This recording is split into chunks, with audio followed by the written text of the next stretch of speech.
Okay, this is special, folks. A day for readers to meet authors and authors to meet readers. The Buckeye Book Fair, that's what we're talking about, and it's happening tomorrow in Worcester.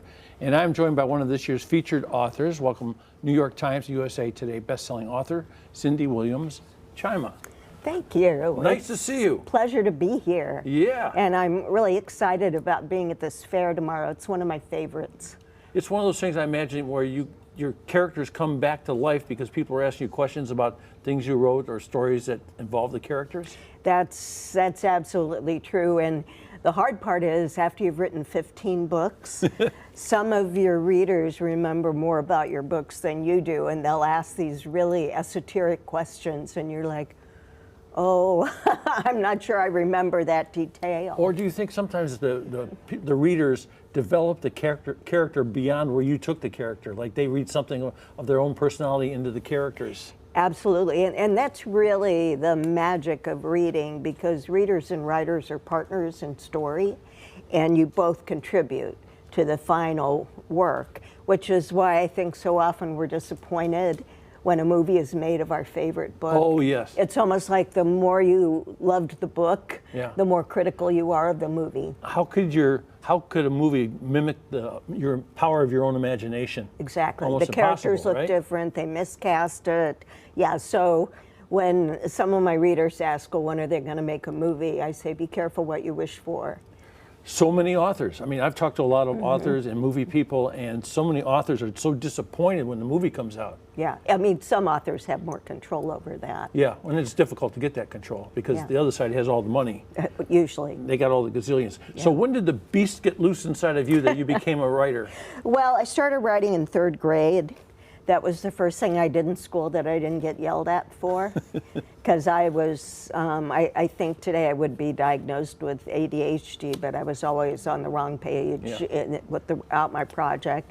And I wrote a poem in 3rd grade, and my teacher made a big fuss and put it up on the wall, framed it, and I thought, maybe this is something I'm good at.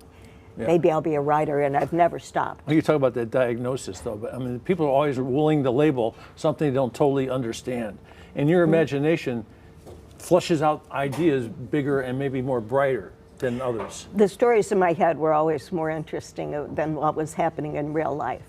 We used to call it wool gathering, but until they they came up with the diagnosis. Okay, so I see a couple books here, but you've written how many books? Like 15? 15. 15 books? Yes. And getting the ideas for these books, where did the initial ideas come from?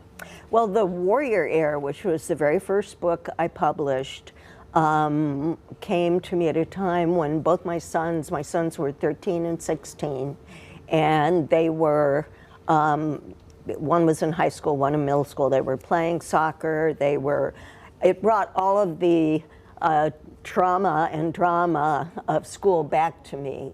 I always say that you shouldn't write for teens if you can't remember what it was like to be one. Yeah. If you're one of those people that say, you know, if you think you have it hard now, don't write for teens. But I had this idea about a high school boy in Ohio who discovers he's among the last of a guild of magical warriors who are being hunted by wizards and then to your play. Mind just took it away. My mind took it away, and I wrote The Warrior Heir, and that ended up being a 5-book series. You know, talk about series. People fall in love with series. Yes. You know, we had the series about the werewolves and the vampires and the elves and all that kind of stuff. Yeah. And once you get involved in that world, you want more, right?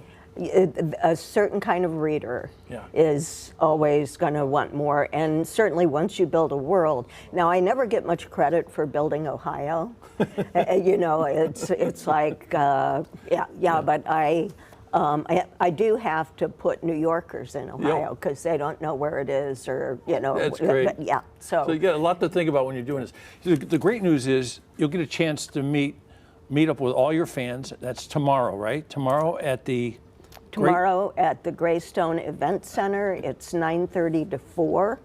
There'll be more than 100 authors, more than 300 new releases, and there'll be books for all ages. So you have copies of books, and folks will be autographing books and having a good time? Yes, we'll have copies. You can talk to authors. If you're Christmas shopping, you have all of these people to talk to, and you can figure out, you know, what would be a good match for your relative, and then we'll be glad to sign them. And you're going to have some folks asking you some questions about some characters and looking for a whole lot more, I bet. And I'm so happy to get a chance to meet you.